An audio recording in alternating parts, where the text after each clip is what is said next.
Chris, I'm so happy that we're talking about packaging today. Why does packaging matters when we consider the environmental impact of a wine as a consumer product? It's an excellent question. Actually, it matters immensely. I think, as most folks know, the greenhouse gas footprint of many wineries and their products is heavily dependent on packaging and the packaging system that actually gets it from the point of manufacture out to the consumer. So it actually has a very large impact. In an ideal world, of course, we could get the package in a one-to-one exchange back to the company that produces it, but that's not the world we live in, of course. So there's a lot we can do as a company, though, to increase the ability for the consumer to be able to recycle and reuse their products, and that definitely needs to be a focus of all companies in the future. Chris, can you share with us some of the actions that producers are taking to lower the environmental impact of wine packaging?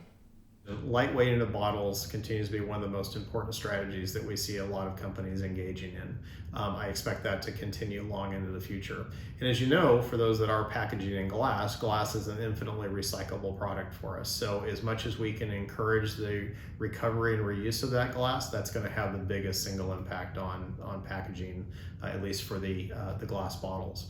We also need to be open as an industry to other alternative packaging types, because when you look at the benefits of other types such as bag-in-the-box and Tetra, they have their own environmental benefit as long as you can recover and reuse those products once they get returned from the consumer. So I'm optimistic the future has a lot to hold for us in those areas. So, what can the wine industry do then to have a positive impact when it comes to packaging and the environmental impact? Well, as I commented on in the last question, focusing heavily on lightweighting bottles continues to be probably the single most important thing we can do as organizations. But again, we want to look at all packaging types that can help reduce our overall carbon footprint.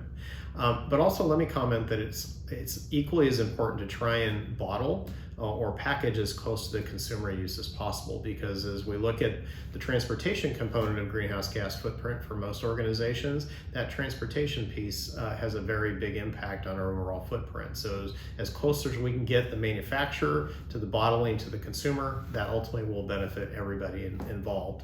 I'd also like to say that it's important that we work as an industry collectively and together and not against each other, because there's a lot that has to come from governments, there's a lot that has to come from other third parties that support our industry, which are critical to our ability to reduce, reuse, and recover packaging over time.